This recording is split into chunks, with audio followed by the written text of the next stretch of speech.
Mayor Byrne appropriately reminded me, I knew this, but Mayor Sears threw out the first pitch, right? When it was first opened. And the second one, too. And the second, the third and the fourth. I didn't get it to the home plate. That's great. Again, we are thrilled that you're here, and we want to let the mayor have a few comments here. And Mayor, we're also very proud of you and grateful. And with that, let me go ahead and give you this mic. Sure. And the floor is yours.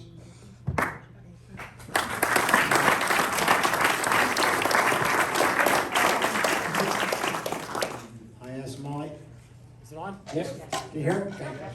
I asked Molly if she wanted to say anything, and I don't know if she does or not. She does. Would you like to say just something? I'm just humbled to be part of this journey. Say it again. I'm humbled to be part of this journey. Well, I'm humbled too. I listened to some of the stories, and of course, John and I are good friends, have been for years. John was very kind in giving me a lot of credit for the hospital, and I'll take some of it. Not all of it, because there's a lot of other people, as is everything that happened in this town, people out here share some of that responsibility and share some of that things. Without your support, none of this would have happened. None, ever. Well, we moved here in 1995. In 1995, we had about 3,500 people here, as I recall. We're now 40, I just counted yesterday, it's 46,000. 46, okay. And I think that kind of tells a story of how the people in this town are supporting the town itself and how it's always come past. Matter of fact, somebody wrote 350 cards not too long ago to participate in the election. I'm not going to mention any names, John. But anyway, you guys participate. You're part of it. You come to town board meetings. You say this, that. Let me do this real quick.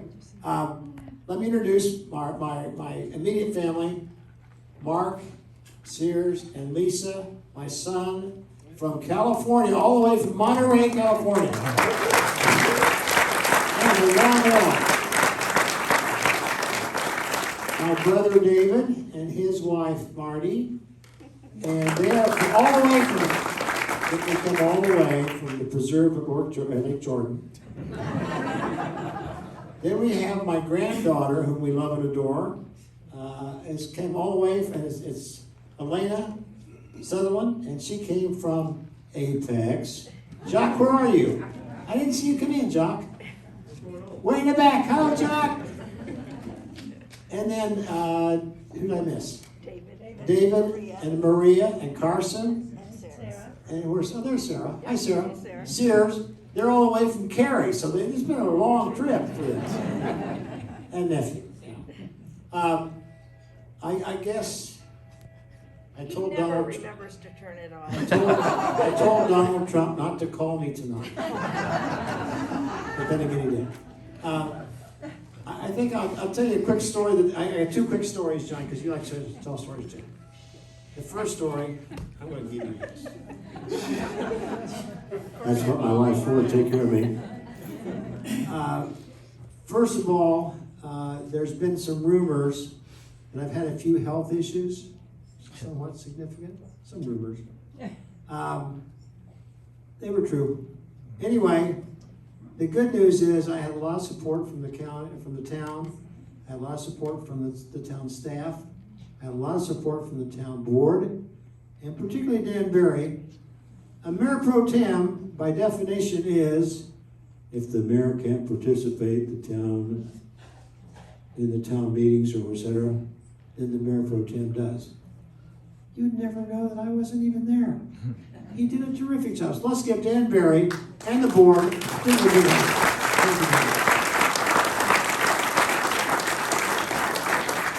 But let me tell you the real reason why all this happened.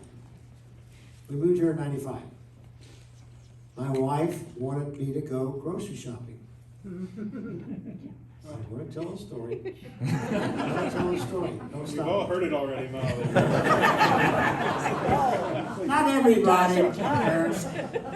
So it came time to go to Cary, as we always did. This will be a rendition, though. To get, well, it's been a while. And I got tired of going to Harris Teeter and Cary because there was no grocery store here except Food Lion. Food Lion in those days weren't the best. So Molly said, in her inimitable way, I need a jar of strawberry preserves. I said, oh, I can do that. So what I did was I got in the car, and I did not drive to Cary. I drive to Food Lion. And I was back very quickly. And Molly said, that was a quick trip. I said, well, I'm getting good at this, because I've done it 1,000 times. I opened up the jar, it was a Ball Brothers jar, from my hometown, Muncie, Indiana. No pop. The paraffin was cracked, no pop. The smell was horrendous. It was horrible. So I thought, we can't, I'm gonna put the cap on this. There's something wrong with living in a town where you have to put up with this crap, pardon the expression. So I called the Board of Health, they cleaned out the place. The jar had expired 3 years prior. 3 years, it expired 3 years prior. So I said, if I can do anything, and I needed a lot of help on this, and people in this room, each and every one of you, I'm sure helped. We need to do something where we build a town where you don't have to leave unless you want to. And I think after now all the grocery stores we have and more, Cassie, the 3 shopping centers, but most importantly, the hospital. And I want to touch base on the hospital just a minute. In Manhattan, where I worked for 20 years, I used to tell my friends there, I said, have you been to the Statue of Liberty? No. We live here. No, we haven't. How about the Guggenheim Museum?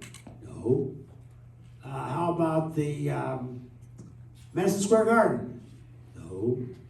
They've never been anywhere. And I said, you live here, and I've been here, we live on Long Island, I've been here for all those places. Why haven't you been there?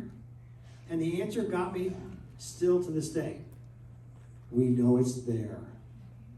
And if you think about the hospital itself, and it is wonderful. We've been through that hospital 4 or 5 times already. The ER in particular is incredible. And if Roy was still here, Roy, are you still here? Maybe I shouldn't say too much. The ER at the hospital here exceeds the one downtown. And I'm not being demeaning to one downtown at all, because I've unfortunately been there. But it is just so perfect. But I think the point being, I'm not hoping and suggesting that you have to go there as a patient. But you know what? If you do, it's close by. Because the doctors nowadays, and you've all heard this, I'm sure, if you have a problem, you go to the ER.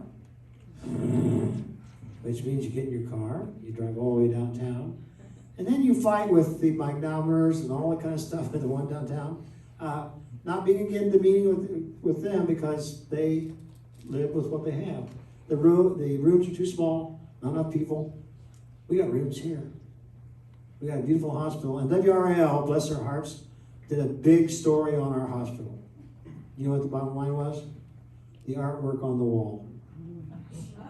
The artwork on the wall was one of the big things that they said.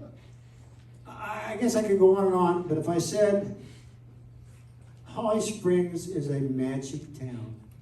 It's like Brigadoon. Is there anybody old enough to remember that movie, Brigadoon? It's kind of like Brigadoon. It kind of keeps coming back up, right, Jenny? It's unique. And why? It's the people. If you go to our hospital today, I will guarantee you this, you will not meet anybody you don't like, because they're all friendly. Each and every one of them, and John, you and I were there, of course. Each and every one of those, I call them associates, not employees. They're friendly, and they're happy to be here. And Roy said they just delivered twins. who did? The hospital just had twins. The hospital just had twins. If you didn't know that the first one was a boy, and I don't know if you may not know this. When they built the hospital, we talked about lighting. We had a few votes in that, John, remember? And one of them was that if they wanted to, they could make the whole hospital blue. The lights. All the hospital blue. They had a little boy. Blue. The hospital turned blue. Which is the second day they were there. Which was really neat. So anyway, I just want to say it's been a great ride. A lot of help.